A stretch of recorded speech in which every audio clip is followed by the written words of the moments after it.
Gila nih, turun 80% bos. Berarti ada kebocoran sekitar atau ada bargaining di situ ya. Tawar-menawar di situ turun 60 miliar. Bilang 60 miliar kan seperti itu. Nah, atau sekitar 80% ya.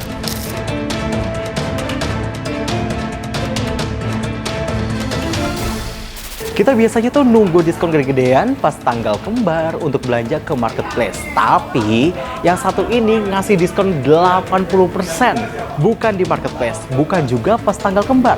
Tapi diskon ini tuh dikasih sama pegawai pajak. Gimana ceritanya? Kita cek now.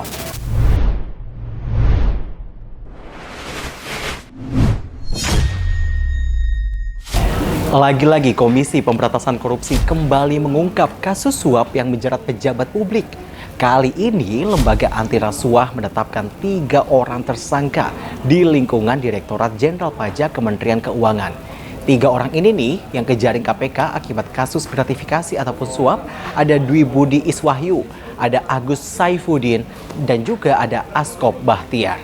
Kasus suap ini bermula saat tim pemeriksa dari Kantor Pelayanan Pajak Madya Jakarta Utara menelusuri adanya potensi kekurangan pembayaran pajak bumi dan juga bangunan ataupun PBB yang dilakukan oleh PT Wana Tiara Persada yang seharusnya ini ngebayar tuh sebesar 75 miliar rupiah.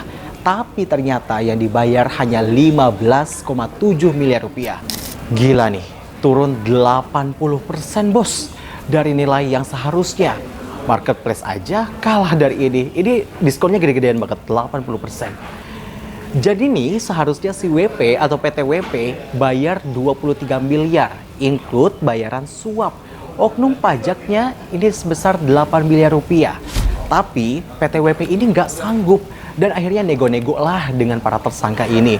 Jadi ya akhirnya PT WP nego untuk bayar suapnya sebesar 4 miliar rupiah aja. Nah, habis itu terjadilah deal-dealan. Dikeluarin dah tuh surat pemberitahuan hasil pemeriksaan ataupun SPHP yang nilainya sejumlah 15,7 miliar rupiah. Nah, itulah yang akhirnya PTWP bayarkan kepada si pajak itu. Nah, ngomongin kasus suap, tiap kasus tuh punya kode sandinya masing-masing. Kalau kita ingat dulu, ada kasus suap pakai sandi apel Malang. Ada juga pakai apel Washington. Ada juga yang pakai sandi nomor sepatu. Ada juga yang bahkan pakai resep dokter untuk si sandinya. Dan tentunya ini masih banyak lagi untuk sandi-sandi untuk kasus suapnya. Tapi untuk spesifik di kasus ini, sandinya tuh dalam tanda kutip all in. Gimana penjelasannya? Yuk kita dengerin penjelasan dari KPK.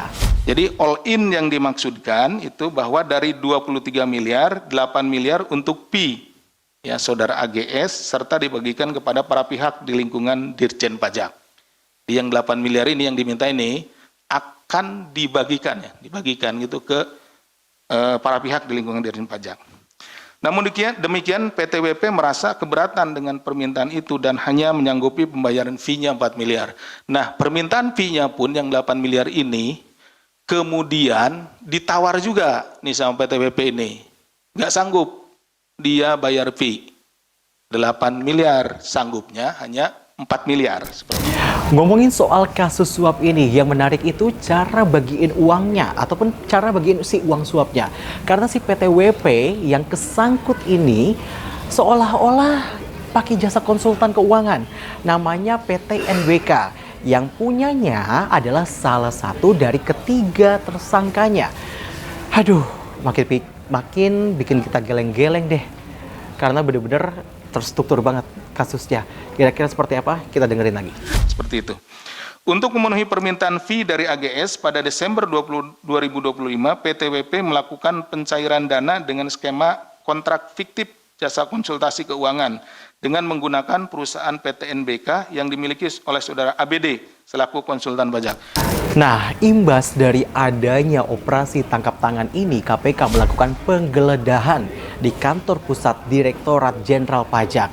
Sejumlah dokumen dan juga barang bukti elektronik berhasil diamankan, termasuk sejumlah uang yang diperoleh oleh tersangka dalam kasus ini.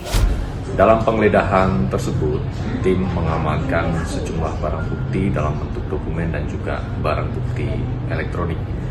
Dokumen-dokumen yang diamankan dan disita adalah terkait dengan dokumen perpajakan milik PT WP, kemudian terkait dengan bukti bayar maupun dokumen-dokumen kontrak. Kemudian terkait dengan barang bukti elektronik yang diamankan seperti handphone, laptop, dan juga barang bukti elektronik lainnya yang tentu berkaitan dengan perkara ini. Ya, ngomongin soal kasus suap yang menjerat di Direktorat Jenderal Pajak Kementerian Keuangan, pasti yang paling pusing, paling bingung adalah Pak Purbaya selaku Menteri Keuangan. Kenapa enggak? Karena dia kan selaku menteri, selaku apa ya, bisa dibilang atasannya kayak gitu.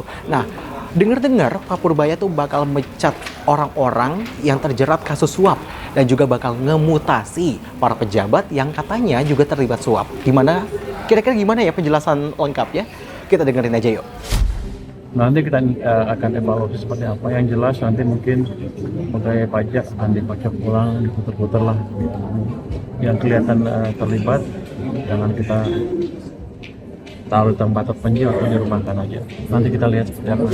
Ya, ngomongin soal kasus suap di Direktorat Jenderal Pajak, ini tuh bukan yang pertama kali terjadi. Kalau kita ingat balik, sejumlah nama-nama ini di lingkungan Direktorat Jenderal Pajak Kementerian Keuangan pernah terjerat KPK. Yang paling kita ingat, mungkin Anda juga bisa ingat, ada Gayus Tambunan, ada juga Rafael Alun Trisambodo. Gimana, udah ingat? Kalau belum ingat, saya bantu untuk jelasin nih. Itu baru 2 nama yang sempat jadi perhatian publik. Pada faktanya masih banyak lagi nama. Tapi kita bahas duluan ini soal Gayus Tambunan. Kasus Gayus Tambunan berawal dari laporan Pusat Pelaporan dan Analisis Transaksi Keuangan ataupun PPATK. Kalau agak-agak lupa, sini saya bantu ingetin. Kasus Gayus Tambunan ini bermula dari laporan Pusat Pelaporan dan Analisis Transaksi Keuangan ataupun PPATK mengenai jumlah kekayaannya yang fantastis. Kenapa enggak? Kasus itu mencuat pada tahun 2009 atau tepatnya sekitar 17 tahun lalu. Kala itu Gayus masih golongan 3A, tapi harta kekayaannya udah nyampe 100 miliar rupiah. Luar biasa. Padahal gajinya saat itu si Gayus itu hanya sebesar 12,1 juta rupiah. Fantastis. Secara total ada 27 orang yang terseret dalam kasus ini.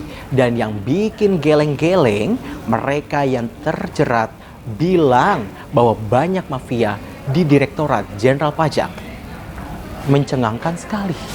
Jadi dalam kasus ini Gayus dibantu rekannya melakukan praktek makelar, yakni melakukan manipulasi laporan keuangan perusahaan agar pembayaran pajaknya ini kecil.